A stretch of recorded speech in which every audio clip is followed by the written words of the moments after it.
Hey y'all, welcome back to my channel. In today's video, we are talking about homeschool co-ops and things you need to consider before enrolling your family into a co-op.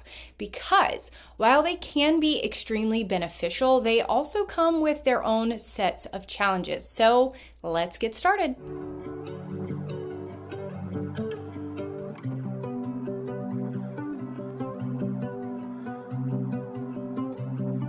All right, so first thing, let's talk about the time commitment. So not only do you need to consider the day of the week and the time that co-op is taking up of that day, like the duration of the co-op, but you also need to consider how does that work with the other commitments that you have, and are there going to be any additional commitments needed outside of those co-op hours? So are you going to need to teach any classes? Are your children going to need to participate in other activities outside of those co-op times?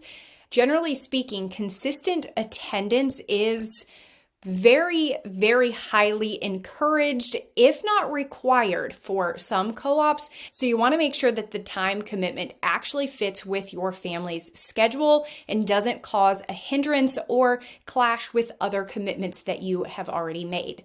Next up, let's talk about cost. Homeschool co-ops can range from free volunteer groups to co-ops with substantial fees. You need to consider not only the enrollment costs, but also what are any additional costs associated with that co-op? Are there additional curriculums that you need to purchase? Are there extracurricular activities, supplies, things like that? You want to make sure that the co-op's total cost actually fits in with your budget and doesn't cause any financial strain. Moving on, this sounds kind of silly to mention, but it's very real that there are things that we think are going to be so great and so wonderful for our family, just simply based on the fact that it's so great and wonderful for someone else. And co-ops are no exception to that. So you need to consider whether co-op is actually going to be beneficial to your family. Think about your family's educational goals. What are your children's needs? And is that co-op going to help? Do they offer opportunities or activities for your children to participate in things that they are really passionate about? Is there an opportunity for some of those classes to be dedicated strictly to co-op, so they are not things that you have to do in your homeschool because you're taking care of them in co-op? Additionally, you need to consider the social aspect of co-ops. Will your children thrive in that type of environment?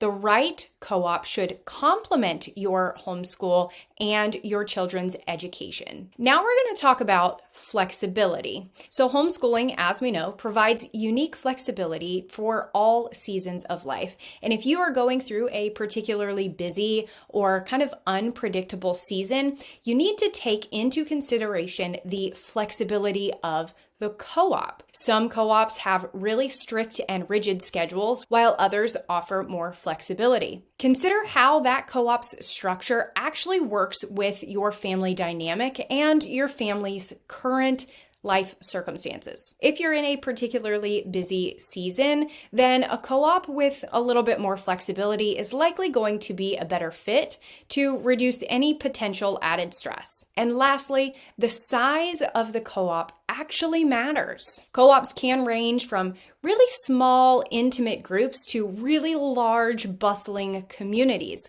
Think about what environment your children are going to thrive in. Smaller co-ops often offer a more tight-knit, intimate feel with more dedicated learning, whereas the larger co-ops are going to offer a larger variety of activities and classes. So you're going to want to choose a co-op that aligns with your family's preferences, but also with your child's personality. To sum it all up, there are a lot of things that need to be considered when thinking about joining a homeschool co-op. You need to check the day and time commitments, the cost, consider whether it's actually beneficial to your family, the flexibility of the co-op, and the size.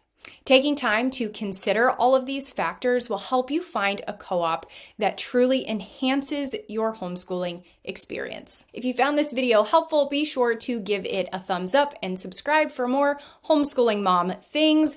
That is it for today's video. As always, thank you guys so much for watching, and I will talk to you soon.